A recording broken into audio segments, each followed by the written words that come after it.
Hello and welcome back to my channel, and today I'm going to rank the films of Edward Yang. Now, for those of you who are not familiar with him, he was part of the new Taiwanese cinema that sort of exploded in the 1980s and went through the 1990s. It was him and Hu Chao-chen and later Simon Liang were the senior figures. Now, my relationship to this filmmaker is this. I sort of came of age of a cinephile in the sort of mid-90s, which was the centenary of cinema in 1995. That's when I really got into film. And I think for my generation, there were two major filmmakers, both of whom came from Asia. There was Abbas Kiarostami from Iran, and there was Hu Chao-chen from Taiwan, and they became my leading figures. You know, like people from the 60s would have followed Godard and Truffaut. People from the 70s might have followed Herzog and Wenders. People from my generation, I think, followed Kiarostami and Hu Chao-chen. They sort of took up the baton of world cinema, right? And Hu Chao-chen was from Taiwan, and he was an extremely formalist director. His films were quite tough. They were sort of the harbinger of slow cinema, right? So very formal and very dense portraits of the history of Taiwan, the complex history of this island, which previously had been an outlying part of China. And from 1905 until 1945 had actually been under Japanese rule. And that rule ended at the end of the Second World War with the defeat of Japan. And then it's where Chiang Kai-shek and the nationalist government ran when they lost the Civil War with the communists. So then from 1950 onwards, this group of Chinese who had come mostly from Shanghai and from the mainland China sort of took over from the sort of native Taiwanese, imposed their government there, and became what is now modern-day Taiwan. And Hu Chao-chen's films, and I will do a video on Hu Chao-chen eventually, are an extremely complex, formalist, rigorous examination of this history through a very kind of extreme sort of cinema that uses long takes, pulled back shots, sequence shots, where you're immersed in this history. And you don't get many pointers. If you're a Western audience, it's quite difficult to find your pointers. Hu Chao-chen tries to tell you the history of his island through immersing you in it, and you follow the mise-en-scène and the details and the way people interact with each other. And I found this cinema absolutely fascinating, and he became one of my favourite directors. Now, Edward Yang was kind of like the second man of this Taiwanese cinema. So basically, Taiwan had a cinema up until the late 70s, which was very, very commercial. Made sort of crappy melodramas or action movies or comedies. And it was very much sort of overseen by the government, right? So it was partly propagandistic or promoting good Chinese values and family values. And it was very, very boring. And by the end of the 70s, it had lost its commerciality. No one was going to see them. And the producers looked across at other countries, what was happening in other countries, and they saw that independent cinema, art cinema, was gaining traction, and they wanted something similar in Taiwan. In the early 80s, a portmanteau film was created, which used different stories directed by different directors. One of them was Edward Yang. And so he became one of the leading lights of this new movement. And he and Hu Chao-chen, they sort of developed this new persona in the same year, in 1983. Hu Chao-chen made a very underrated film called The Boys from Feng Kuei. But even more important was what Edward Yang made. Edward Yang's debut feature film was called That Day on the Beach. I saw it for the first time this year. I've already talked about it on this channel. I think it is a solid, copper-bottomed masterpiece. An extraordinarily ambitious debut film, 3 hours long, which basically set out the template for new Taiwanese cinema, using long sequence shots, using an extraordinarily ambitious layered story about two women who meet after years apart and tell each other their stories, and this becomes the story of modern Taiwan. Because that was the great subject of these filmmakers, Taiwan, both its history and how that history has created the present. And it's all there in that first film by Edward Yang. Now, I used to see Edward Yang as the second fiddle to Hu Chao-chen, but I've watched all his films recently, over the last few months. I'd always thought that he was kind of like Paul McCartney, to Hu Chao-chen's John Lennon, that John Lennon was the exciting, sexy one with all the ideas, and Paul McCartney was just good at doing the tunes. They were great tunes, but you know what I mean. But I think I got this wrong. I think actually that they're equals. That I think that they were equally brilliant, but when I was younger, I respected more sort of formalist films. I was quite excited by style, and concept. But what I realise now about Edward Yang is he's an equally brilliant filmmaker as who, but he's in a different sort of register. Though his films are formally brilliant, the craftsmanship is extraordinary. But Yang is more of a novelist filmmaker. Now that's a cliche, isn't it? You always hear this, don't you? Like, oh, this film's got the feel of a great novel. Hardly any films really do they? No film really has that sort of texture and depth and copiousness of a novel and the different movements of a novel, like a symphony. Well, Edward Yang is an exception. His best films are novelistic. They have that complexity and that texture, the number of characters, the interrelationships of a novel. And what Yang is particularly brilliant at is this. He's a brilliant city director. Right? He's one of the great directors of the urban environment, along, I think, with Antonioni. Right? Most of his films are set in modern Taipei.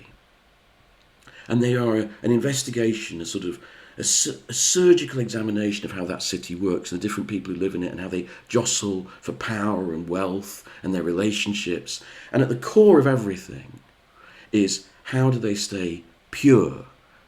I always think that's a rather Asian concept, but I suppose in a Western vernacular it would be how to keep moral, how to keep your centre of gravity, right? So what you've got in Yang at his best is a strange kind of contradiction. He is someone who drills into the truth of the modern urban environment. Its venality, its corruption, its greed for wealth, its greed for status. But right at the heart of all of his films is a search for a kind of innocent purity, which he believes exists and can be attained. And you might think that's a bit of a contradiction if you're quite a cynical person, But actually, I think that Yang gets there, he earns it, because his analysis of the way people live in the city is so brilliant and so complex. His use of architecture, people's relationship to space, how that impacts on their relationship to each other is so good that I think he earns that sense of innocence that he wants us to move towards. The other interesting thing about Yang with regards to Taiwanese cinema is Hu Chao-chen increasingly moved away from modern Taiwan to doing period films, examining this very complex political history of Taiwan, the movement between communism and nationalism, the movement between the new Chinese who occupied Taiwan versus the native Taiwanese who suffered a massacre in 1947. His film City of Sadness, Hu Chao-chen's film City of Sadness, is the first film to broach that topic in Taiwanese history. And that's what he became very interested in. And Yang was also very interested in this, but he was more interested in how it impacted on modern life. So all of his films, bar one, are very modern. But the textures of that history, the strains and the tensions and the fissures that it's created are all there under the surface. And actually, as I've got older, I've come to appreciate that more. And I've come to appreciate the complexity of Yang's films. The complexity of Hu Chao-chen's films is kind of on the surface. With Yang, it's underneath the surface, it's buried. So I think he's a really great filmmaker, and if you've not come across his work before, he's well worth seeking out. Let's get into the list then. Now, he made only 7 feature films. He did a few televised plays, he did this portmanteau expert and some short films, but he's only made 7 feature films. He died very young of cancer. So not a prolific output then, but my God, a rich one. Now in 7th place, I'm going to put Mahjong. This has long been unavailable, but now Criterion in the UK have released this rather wonderful release. It features Mahjong and A Confucian Confusion.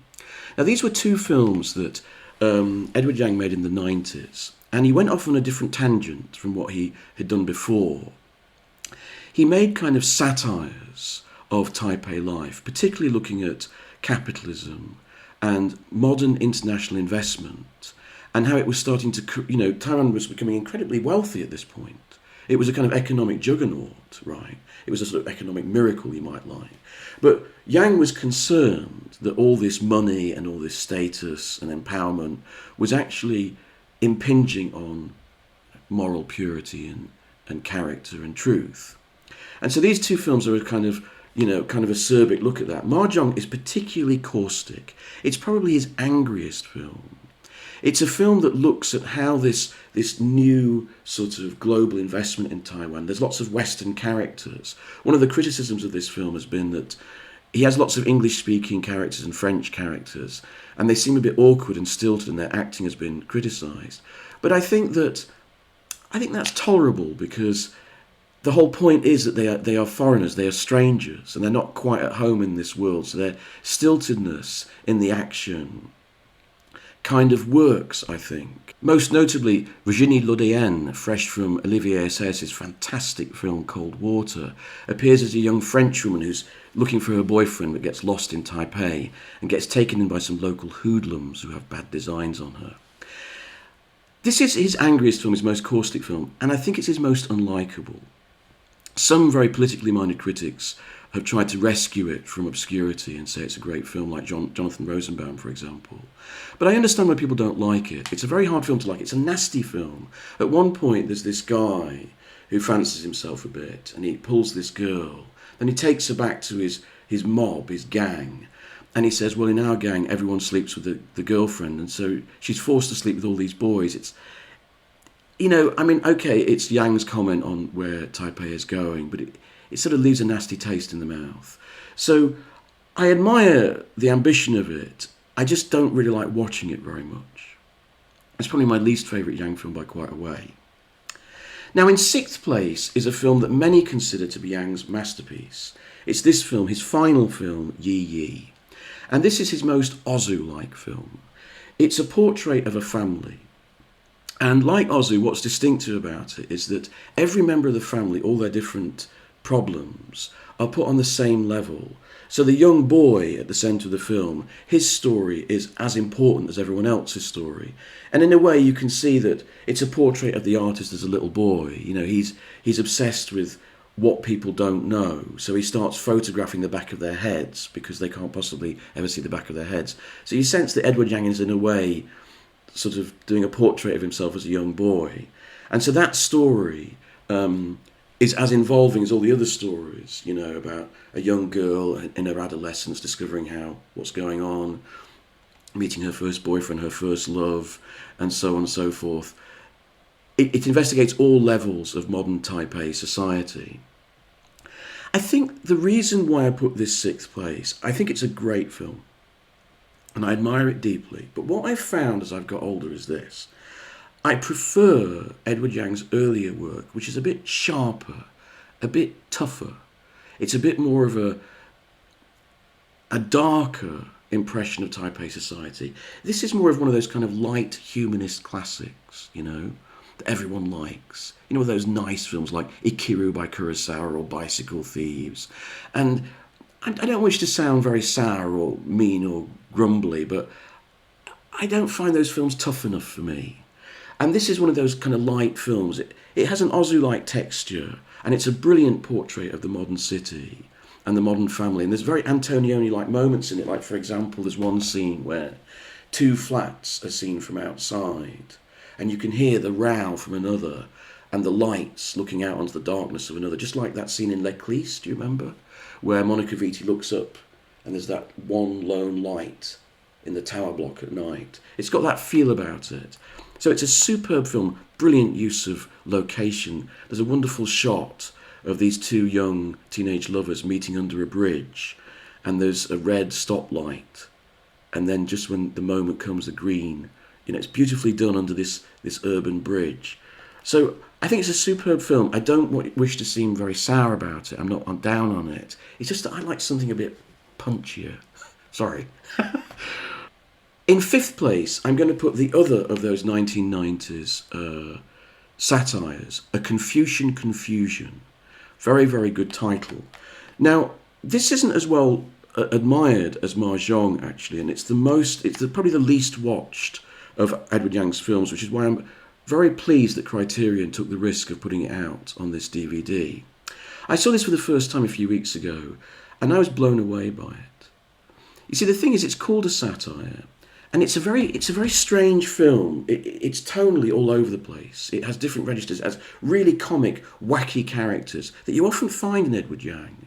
He's not afraid to go for stereotypes. Like in A Brighter Summer Day, the director in the film studio is a complete, farcical, almost Benny Hill image of the film director, right?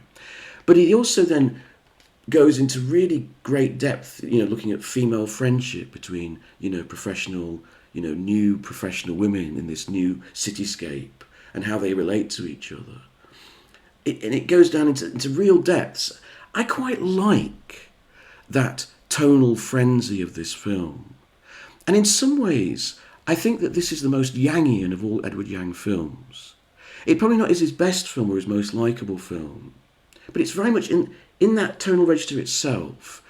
I think Yang reveals himself. He reveals his own personal broad scope of how he feels about his own country and his own city that he lives in. So there's so many different characters all butting up against each other. And in no other film of Yang's is it so clear that this is a world where people just use each other for their own gain. And it doesn't matter whether that's in business, it doesn't matter whether it's to do with money, or to do with family, or even love. Even love and relationships in this film are just a means of power. They're just a means of gaining advantage. And I don't think that's expressed any more powerfully than in this movie. So it's often neglected, but I think the casting is very clever. I think the stories intertwine very well. And I quite like its tonal clashing. So it's a bit of a curate's egg, but I'm a big fan of it, so please try it. Now, from fourth, third and second place, I'm going to pick the original trilogy of films. Now, as I said when I was talking about Yi Yi, I like this original trilogy. This was where Yang, in the 1980s, got to grips with where Taiwan was. And he made a brilliant city trilogy, the city being Taipei. And he did it in three very different versions. Now, in fourth place, the last of these films is called The Terrorizers. This is a much neglected and underrated film. And this film absolutely fascinates me. On a personal level, I would say that this is the most me of Edward Yang's films, right? And what I like about it is it starts off Altman-esque. So it starts off as an incident where these sort of gangsters or hoodlums are held up in this siege, right? And there are witnesses to this siege. And the aftermath of this siege will affect all these different people. And the film will go jump between these different people in a kind of Altman-esque tapestry. But then it starts to focus in on one man, who through a series of misunderstandings, a phone call that sort of makes out that his wife is having an affair, it starts to impress upon his life more than anyone else's, even though he actually had nothing to do with the original incident. And it drives him to the point of madness. But at the same time, then the film starts to develop into, rather like Confucian Confusion, it starts to develop into a sort of meta discussion of storytelling, so that the wife of this man starts to write a novel about a woman who may be having an affair under these circumstances. And so it's a very dark film. It's a brilliant portrait of life in the city. It's brilliantly directed. It's got the most clinical and sort of jagged editing of any Edward Yang film. And a very surprising ending, and a very ambiguous ending. You're not quite sure what the ending is told you. Is it just a dream sequence, a la, Bobby still lives in Dallas?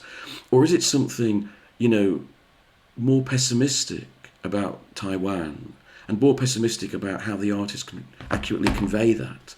I think it's a great film, and it's well worth rediscovering.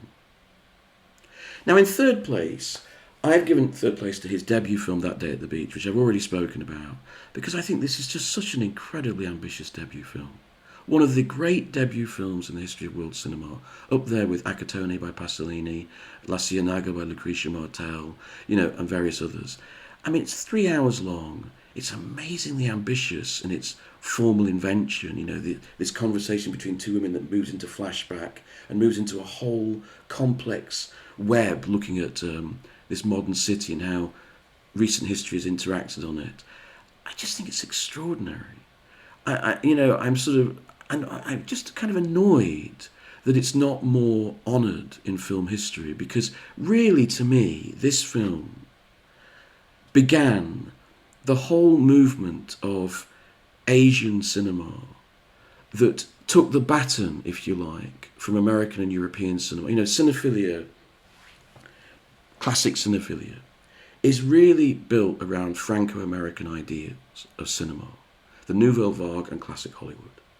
And so for years, film writing and education was based around Europe and America. And at some point in the late 70s, that cinema got exhausted. So in comes the new blockbuster cinema of Spielberg and Lucas in America, and European art house cinema seems to lose its confidence. The baton was handed over to Asia. They took it up, and they took it up with this film.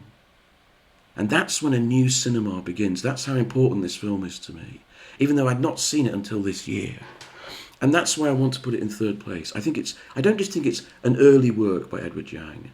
I think it is a self-contained masterpiece in its own right. And I really strongly urge people to go and watch it.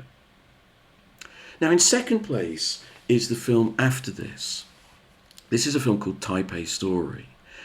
And this is where, you know, that movement I was just talking about really solidifies and shows itself. Because what were the great themes of European art cinema?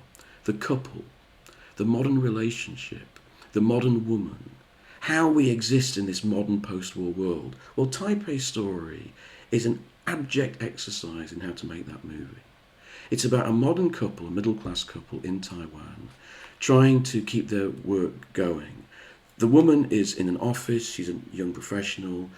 Her husband's a bit flaky, brilliantly played by Hu Chao-chen himself. So that's one of the reasons I like the film, because you get two for one. You get Edward Yang directing and you get Hu Chao-chen acting. And he's a very interesting presence on camera. Hu Chao-chen was a very interesting person. In his youth, he was a delinquent. He was a bit of a wide boy, you know, hanging around with the gangsters in the pool hall. And then he became this very intellectual, very rigorous filmmaker.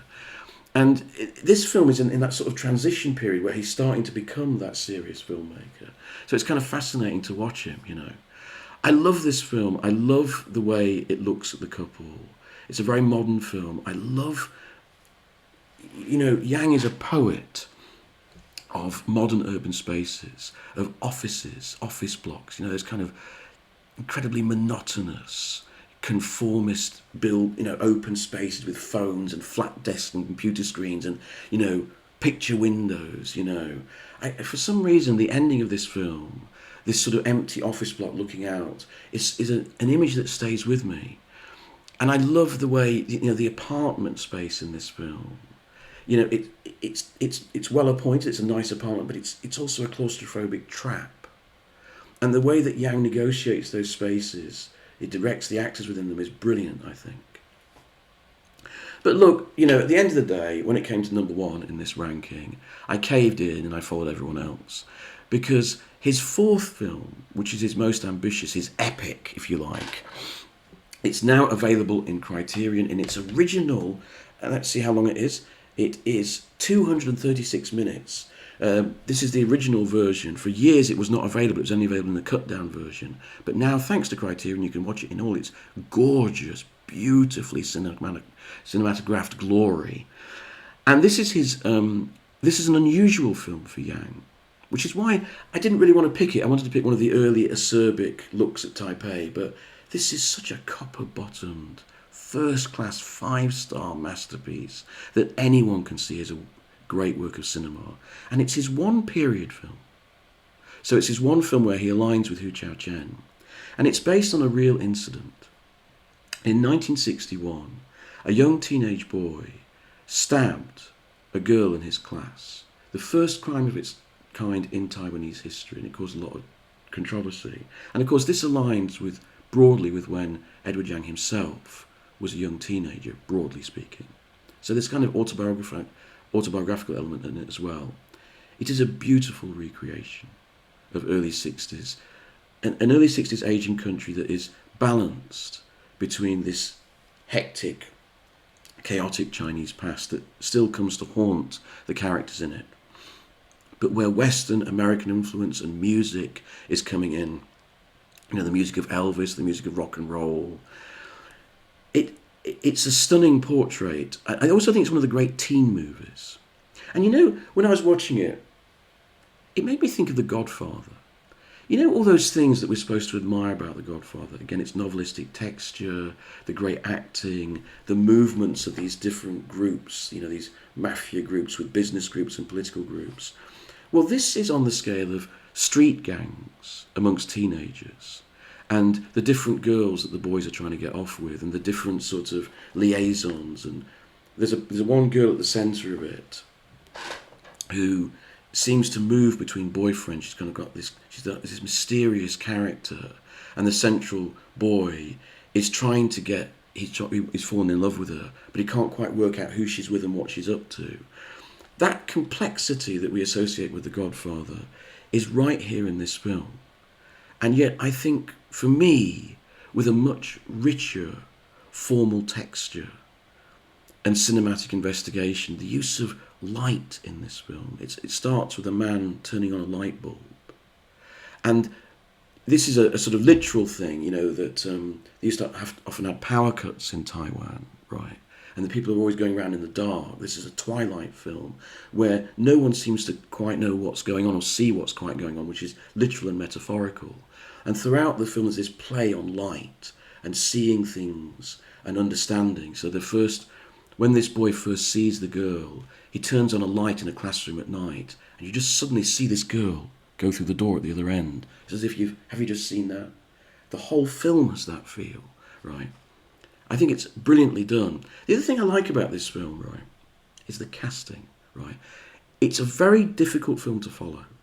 It has a huge cast, right, that Edward Yang had to amass, I think, over about 3 years of teenage, leads. Apparently he was never very happy with the lead actor that he chose, who I think was a member of his family, though I actually like his kind of wide-eyed, surprised quality. I think it works with the part. And I think the casting is very interesting because he doesn't cast typically. So the girl at the centre of it, Ming, is not picked for being a stunner or a scorcher. She has an unusual quality, a sort of enigmatic, aloof quality. And that's what makes her interesting. And I think the casting of all of the actors is really, really well thought through and really clever and gives a lot of texture. And that's what I mean, going back to the idea of being novelistic. I don't think there's any other film I've seen that feels as much like reading a novel.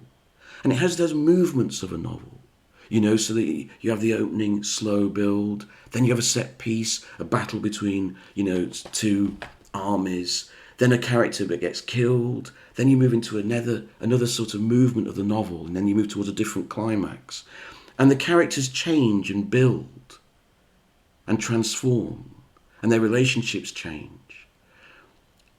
And the whole way that each character mirrors, like so that the son and the father, what the father goes through in his meetings with the secret police, mirrors the way that these gangs work. So what seems like juvenile delinquency is actually mirrored in the whole way that Taiwan is operating.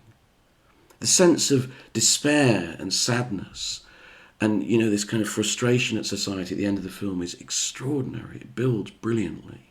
I can't recommend this film highly enough if you've never seen it. It is absolutely outstanding. I think anyone watching this channel could love it. So that's my summation of Edward Yang's work.